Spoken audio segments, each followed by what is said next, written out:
श्रीदिवाकर पंचकम् अतुल्यवीर्यमुग्रतेजसं सुरं सुकान्तिमिन्द्रियप्रदं सुकान्तिदम् कृपारसर्कपूर्णमाद्रिरूपिणम् दिवाकरं सदा भजे सुभास्वरम् इनं महीपतिं च नित्यसंस्तुतं कलासुवर्णभूषणं रथस्थितम् अचिन्त्यमात्मरूपिणं ग्रहाशयम् दिवाकरं सदा भजे सुभास्वरम् उषोदयं वसुप्रदं सुवर्चसं विदिक्प्रकाशकं कविं कुपाकरम् सुशान्तमूर्तिमुद्रदं जगज्जनम् दिवाकरं सदा भजे सुभास्वरम् गशिप्रपूजितं वरं वियच्चरं परं प्रभुं सरोरुहस्य वल्लभम् समस्तभूमिपं च पारकापतिं दिवाकरं सदा भजे सुभास्वरम् ग्रहाधिपं गुणान्वितं च निर्जरं सुखप्रदं शुभाशयं भयापहम् हिरण्यगर्भमुपमं च भास्करं दिवाकरं सदा भजे सुभास्वरम् अतुल्यवीर्यमुग्रतेजसं सुरं सुकान्तिमिन्द्रियप्रदं सुकान्तिदम् कृपारसर्कपूर्णमाद्रिरूपिणम् दिवाकरं सदा भजे सुभास्वरम् इनं महीपतिं च नित्यसंस्तुतं कलासुवर्णभूषणं रथस्थितम् अचिन्त्यमात्मरूपिणं कहाश्रयम् दिवाकरं सदा भजे सुभास्वरम् उषोदयं वसुप्रदं सुवर्चसं विदिक्प्रकाशकं कविं कुपाकरम् सुशान्तमूर्तिमुद्गलं जनक्षणं दिवाकरं सदा भजे सुभास्वरम् रसिप्रपूजितं वरं वियच्चरं परं त्रपुं सरोरुहस्य वल्लभम् समस्तभूमिपं च तारकापतिं दिवाकरं सदा भजे सुभास्वरम् ग्रहाधिपं गुणान्वितं च निर्जरं सुखप्रदं शुभाशयं भयापहम् हिरण्यगर्भमुत्तमं च भास्करं दिवाकरं सदा भजे सुभास्वरम् अतुल्यवीर्यमुग्रतेजसं सुरं सुकान्तिमिन्द्रियप्रदं सुकान्तिदम् कृपारसर्कपूर्णमाद्रिरूपिणम् दिवाकरं सदा भजे सुभास्वरम् इनं महीपतिं च नित्यसंस्तुतं कलासुवर्णभूषणं रथस्थितम् अचिन्त्यमात्मरूपिणं ग्रहाशयम् दिवाकरं सदा भजे सुभास्वरम् उषोदयं वसुप्रदं सुवर्चसं विदिक्प्रकाशकं कविं कुपाकरम् सुशान्तमूर्तिमुद्रदं जगज्जनम् दिवाकरं सदा भजे शुभास्वरम् गशिप्रपूजितं वरं वियच्चरं परम् प्रभुं सरोरुहस्य वल्लभम् समस्तभूमिपं च पारकापतिम् दिवाकरं सदा भजे शुभास्वरम् ग्रहाधिपं गुणान्वितं च निर्जरं सुखप्रदं शुभाशयं भयापहम् हिरण्यगर्भमुपमं च भास्करं दिवाकरं सदा भजे शुभास्वरम् अतुल्यवीर्यमुग्रतेजसं सुरं सुकान्तिमिन्द्रियप्रदं सुकान्तिदं कृपारसर्कपूर्णमाद्रिरूपिणम् दिवाकरं सदा भजे शुभास्वरम् दिनं महीपतिं च नित्यसंस्तुतम् कलासुवर्णभूषणं रथश्चितम् अचिन्त्यमात्मरूपिणं कहाश्रयम् दिवाकरं सदा भजे शुभास्वरम् उषोदयं वसुप्रदं सुवर्चसं विदिक्प्रकाशितं कविं कुपाकरम् सुशान्तमूर्तिमुद्गलं जनक्षणम् दिवाकरं सदा भजे शुभास्वरम् ऋषिप्रपूजितं वरं वियच्चरं परं प्रभुं सरोरुहस्य वल्लभम्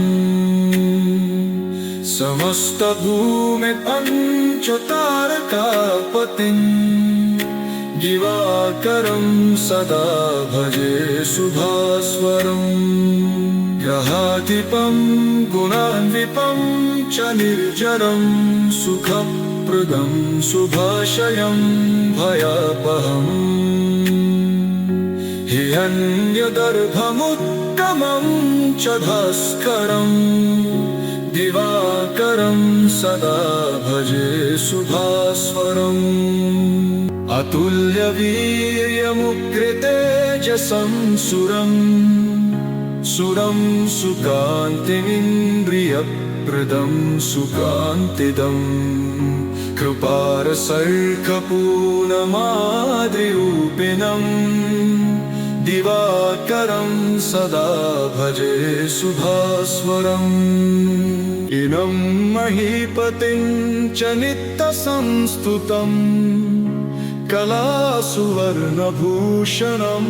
रथस्थितम्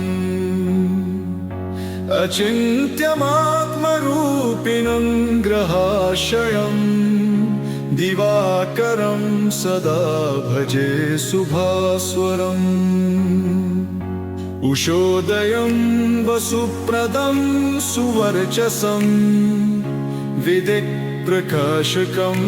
कविं कुपाकरम्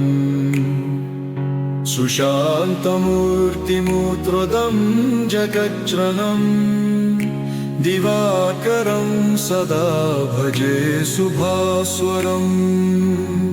गशिप्रपूजितं वरं वियच्चरं परम्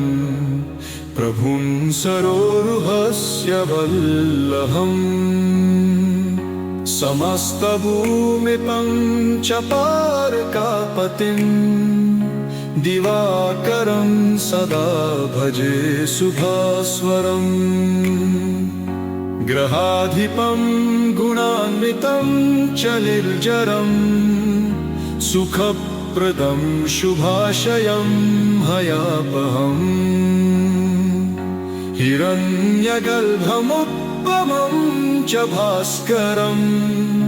दिवाकरं सदा भजे शुभास्वरम् अतुल्यवीर्यमुग्रतेजसं सुरं सुकान्तिमिन्द्रियप्रदं सुकान्तिदम् कृपारसर्कपूर्णमाद्रिरूपिणम् दिवाकरं सदा भजे शुभास्वरम् दिनं महीपतिं च नित्यसंस्तुतम् कलासुवर्णभूषणं रथश्चितम् अचिन्त्यमात्मरूपिणं कहाश्रयम् दिवाकरं सदा भजे शुभास्वरम् उषोदयं वसुप्रदं सुवर्चसं हृदिप्रकाशकं कविं कृपाकरम् सुशान्तमूर्तिमूर्धोदलं जनक्षणम्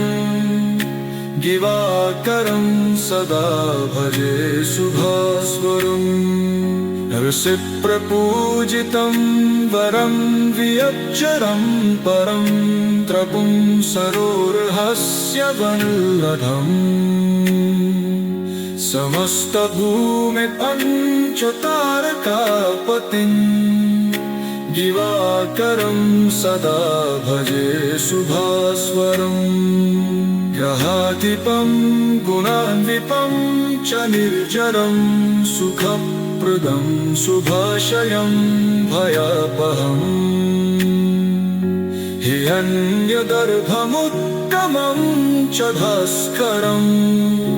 दिवाकरं सदा भजे शुभास्वरम् अतुल्यवीर्यमुग्रतेजसं सुरं सुकान्तिमिन्द्रियप्रदं सुकान्तिदम् कृपारसर्कपूर्णमाद्रिरूपिणम् दिवाकरं सदा भजे शुभास्वरम् इनं महीपतिं च नित्यसंस्तुतम् कलासुवर्णभूषणं रथस्थितम्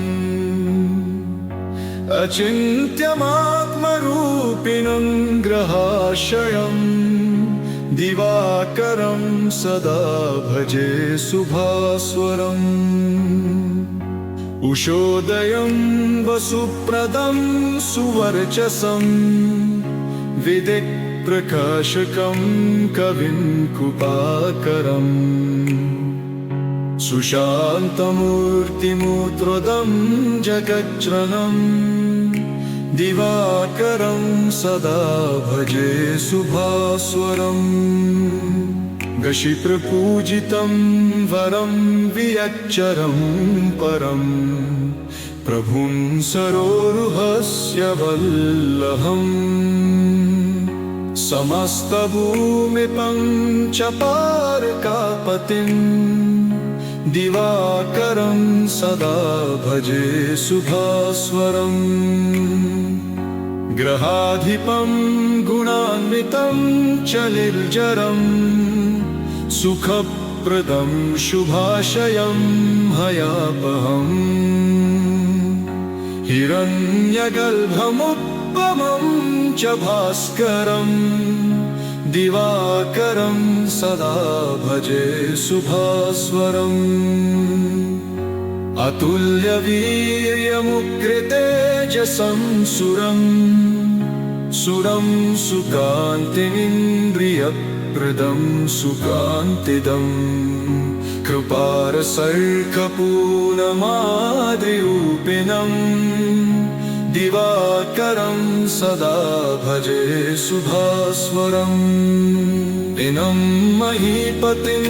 च नित्यसंस्तुतम् कलासुवर्णभूषणं रथश्चितम्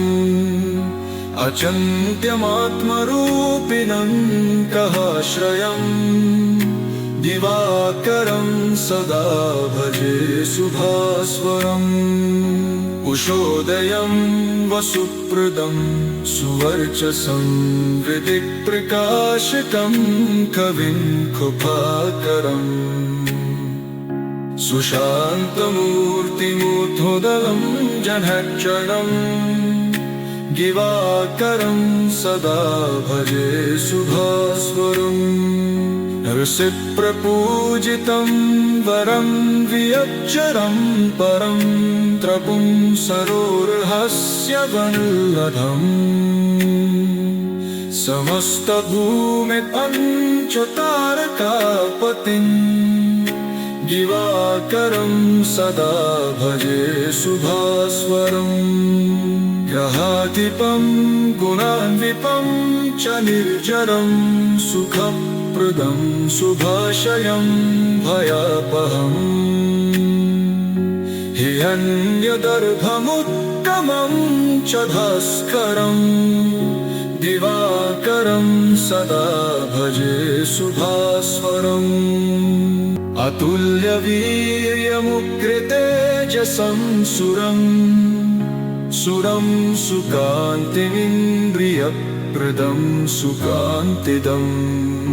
कृपारसर्गपूर्णमाद्रिरूपिणं दिवाकरं सदा भजे शुभास्वरम् इनं महीपतिं च नित्यसंस्तुतम् कलासुवर्णभूषणं रथस्थितम् अचिन्त्यमात्मरूपिणं ग्रहाशयं दिवाकरं सदा भजे शुभास्वरम् उषोदयं वसुप्रदं सुवर्चसं विदिक्प्रकाशकं कविं कृपाकरम् सुशान्तमूर्तिमुद्रदं जगज्जनम् दिवाकरं सदा भजे शुभास्वरम् गशिप्रपूजितं वरं वियच्चरं परं प्रभुं सरोरुहस्य वल्लभम् समस्तभूमिपञ्चतारकापतिं दिवाकरं सदा भजे शुभास्वरम् ग्रहाधिपं गुणान्वितं च निर्जरं सुखप्रदं शुभाशयं भयापहम् हिरण्यगर्भमुत्तमं च भास्करं दिवाकरं सदा भजे शुभास्वरम् अतुल्यवीर्यमुग्रतेजसं सुरं सुकान्तिमिन्द्रियप्रदं सुकान्तिदं कृपारसर्गपूर्णमाद्रिरूपिणं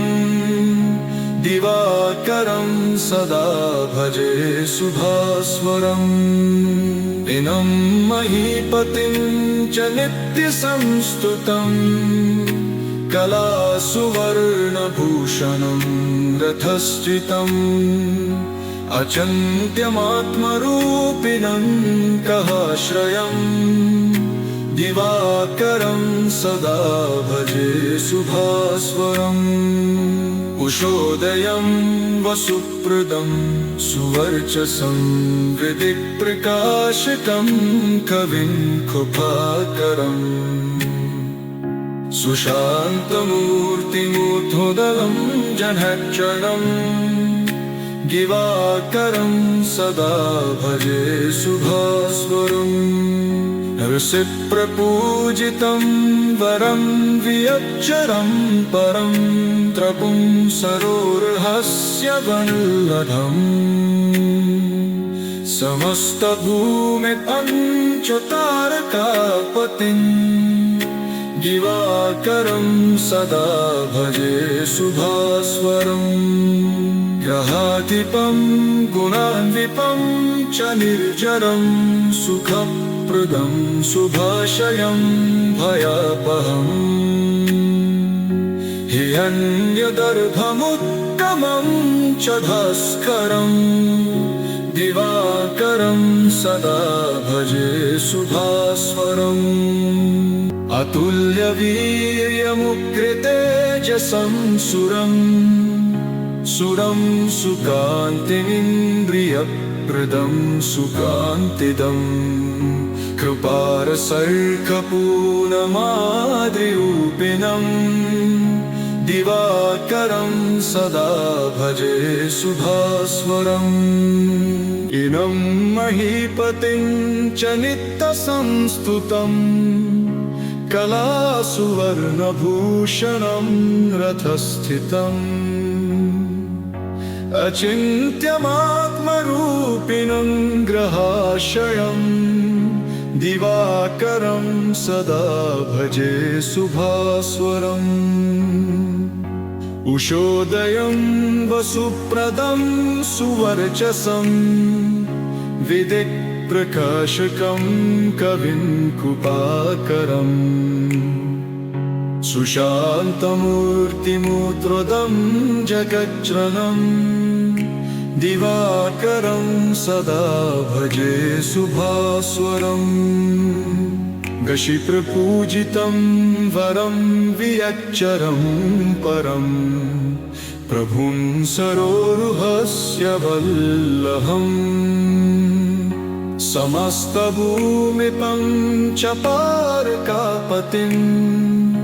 दिवाकरं सदा भजे शुभास्वरम् ग्रहाधिपं गुणान्वितं च निर्जरं सुखप्रदं शुभाशयं भयापहम् हिरण्यगर्भमुत्तमं च भास्करं दिवाकरं सदा भजे शुभास्वरम्।